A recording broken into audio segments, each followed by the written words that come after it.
obviously a very important issue, money. Um, and as an attorney practicing out here in New York City for the past quarter century, not only do we practice immigration law, but we do wills, trust, and estate planning, personal injury, bankruptcy, matrimonial law, and all of them have some component of money, you know. With immigration law, there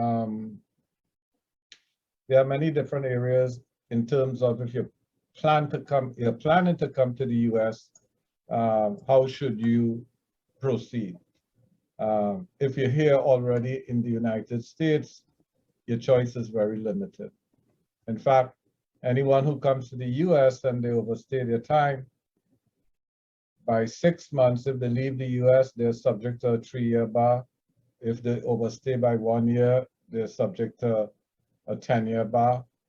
So whenever you come to America, America actually doesn't want you to leave.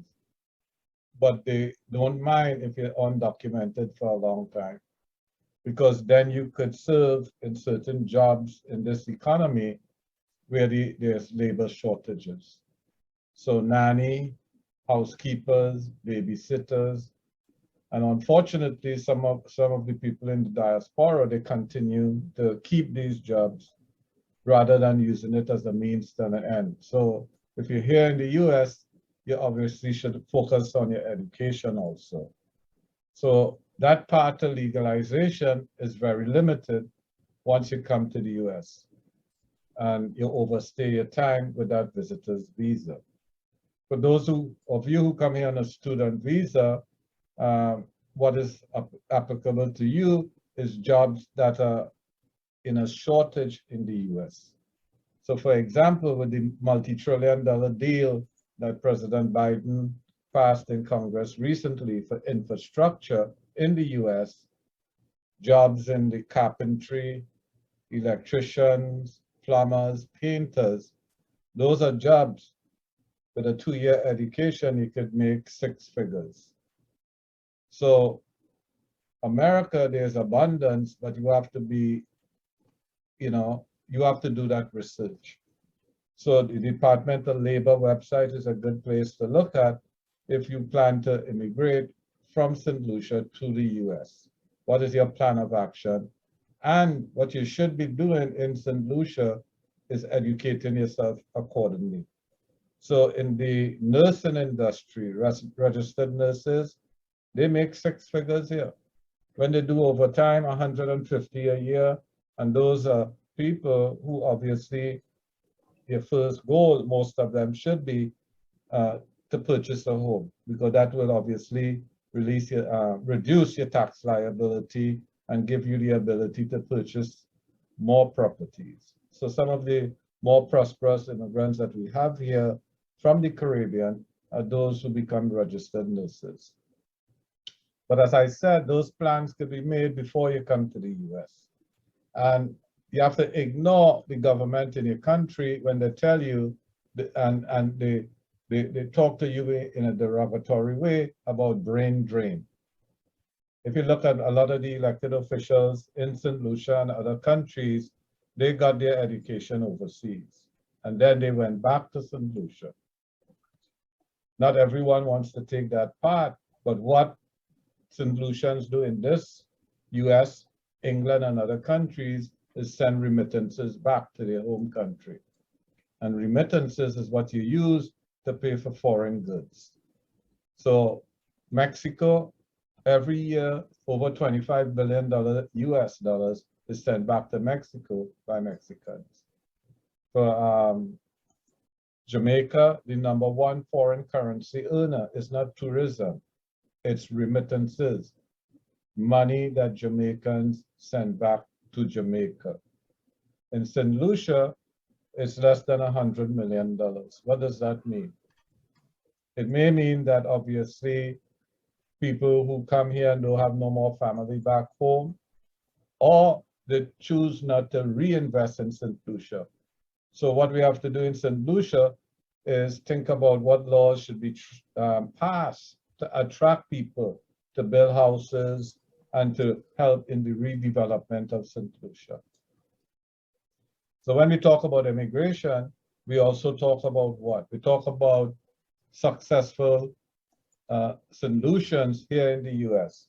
Can there be potential investors back in St. Lucia? A lot of times, whether they are Germans, French, Swedish, they all have chambers of commerces. The German chamber is in America for how long? 100 years.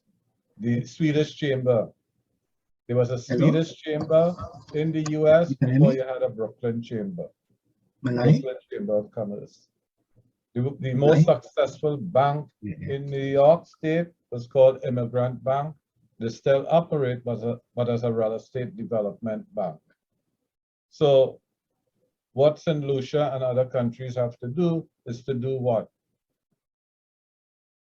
Obviously, have a chamber of commerce here in the United States that has a relationship with the St. Lucian chamber in St. Lucia, having business-to-business matchmaking. Ms. Pearl Phillips, she's part of our, audience here this evening. She is the president of our New American Chamber of Commerce.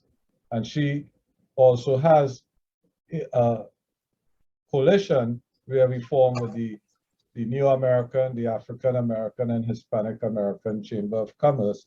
And we have been doing this for almost 2 decades. So when you talk about immigrants and immigration, there's something called the EB5 investors.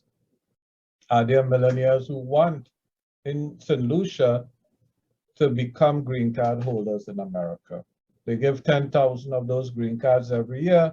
China takes half of it, almost 4,000. Most times it's undersubscribed. But why would a St. Lucian who has money invest in America as an EB5? Well, that person, that wealthy person, not only will get a green card for themselves, they'll get it for their spouse, they'll get it for all their children under 21. But what they will be doing is setting up a business here that could actually import goods or services from St. Lucia, thus increasing what we call visible trade. So there's visible and invisible trade. Invisible trade is remittances. Visible trade is the goods and services that come here. One of the most successful stories for St. Lucia here in New York is Barron's Pepper. Everyone swear by Barron's Pepper. Why? Because it's produced in St. Lucia. But we need more than one success story from St. Lucia here in the US, because the Germans have many success stories here. The French have a lot of success stories here. So part of what you do in your consulates is not what? Have a trade mission.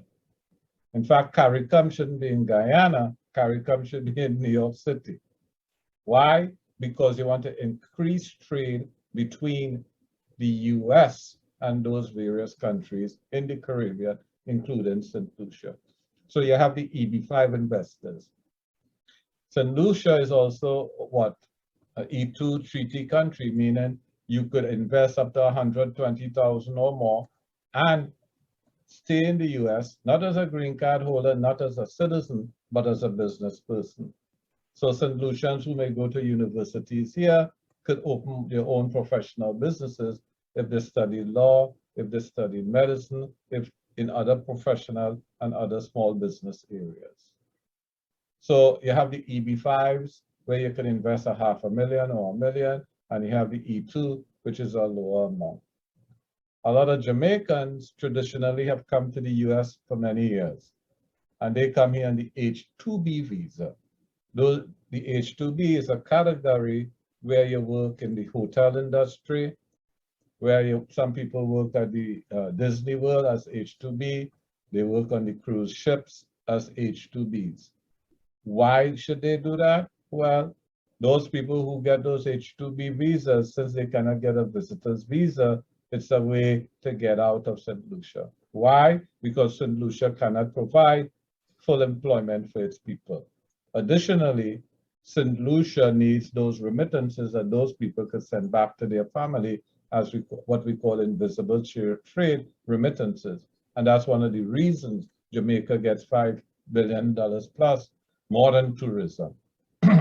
So an economy focusing on tourism is a one-way economy for disaster, because COVID-19 came, what happened in St. Lucia? COVID-19 came, what happened in other countries where the #1 foreign currency earner is tourism.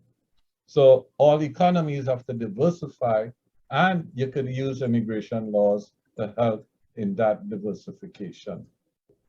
The Philippines, every hospital that you go to in New York City, throughout the US, you see Filipinos. Why? Well, Filipinos come here as nurses, registered nurses. Why? Because in the Philippines, they've built many schools where people are taught in terms of getting their nursing degrees. What is the Philippines doing? They are taking colleges into the Philippines affiliated with US schools so that they could produce registered nurses for the labor market here in the US. A lot of H-1B visas. What is H-1B? Those are people who we call the smart people. For every H-1B that comes to America, it produces at least 2 jobs. So it means that H-1Bs, there should be more people getting H-1Bs. In Canada, it's unlimited. So when you talk about immigration, you could think about also going to Canada. But H-1Bs is what we call the smart visa. And the US, because it has a racist immigration policy, they want less people in America that are immigrants. For every 100 people coming to the US, 90 of them who become citizens are Democrats, the other 10 Republicans. So if the Republicans have been doing their mathematics and they realize that, hey, bringing immigrants to the US is not a good idea. By the year 2045, the majority in America will be 51% total, Asians as the first minority, followed by Latinos, followed by Blacks, will make up 51% of the US population in 2045. That is what the Republicans want to prevent. So the big issue that St. Lucia and other Caribbean, African, Latin American countries face is the fact that America do not want us. So whether they come across the border, like Venezuelans coming for political asylum, and whether or not or those, as you see, those caravans coming here, and families are being split. This is Haitians recently coming at the border. Those are situations, not necessarily, a bad issue in terms of America has always accepted political refugees, but those refugees are no longer white. So in 1904, immigration law didn't even recognize Italians as being white, or the Irish. And they had some of the issues that Blacks, Latinos have here in this country now, in terms of not being the group of people that America wants to come to the US. So immigration is not only an issue of what monies or getting a green card. It's an issue that has been driving the US business community. The more immigrants that has come to the US is the more prosperous America has been. The top businesses in America, 40% of them are Fortune 1000 businesses, are businesses that are being started by naturalized US citizens that were not born in the United States of America. And that's a high percentage of the Fortune 1000 businesses. Google, a host of other successful businesses are businesses that have been established and made profitable in America that are foreign owned. If you come to the US, Utica Avenue, Flatbush Avenue, White Plains Road, Jamaica Avenue, you see striving businesses from the Caribbean community. And the Caribbean community, we have seen a lot of them successful in New York City politics. So for example, Jomani Williams, who's the public advocate, he'll be running from governor. So he's a second generation American. His family came from Grenada. So you have a lot of elected officials here in the US, here in New York City, here in Kings County of Caribbean heritage. Over 1 million Caribbean people here in New York City. And Ms. Phillip, as the editor-in-chief, owner of several publications, Caribbean American Weekly, Workers' World Today, the Immigrants Journal, our first publication here in 1998. Ms. Phillip has actually interviewed almost every single person running to become the mayor in New York City. They come to our office, they come to our institutions. Why? Because they understand the importance of the immigrant community.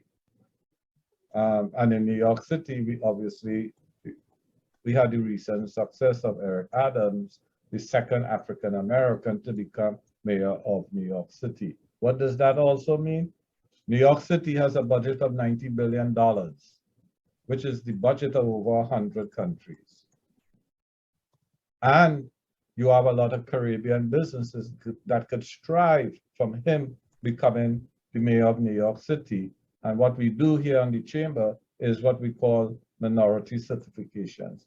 When you're certified as a state, city, federal, and at the private sector level, it gives you the opportunity to get contracts with New York City. And these are the contracts that are Asians, Caribbean people, Latinos are bidding for here in New York City to be part of this multi-billion society.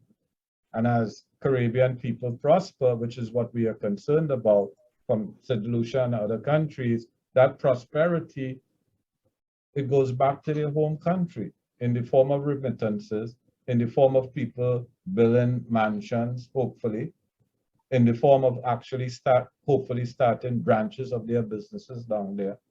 And what the St. Lucian government and the St. Lucian community should do, which a lot of Caribbean countries, African countries don't do, is to build a relationship with that Caribbean diaspora here.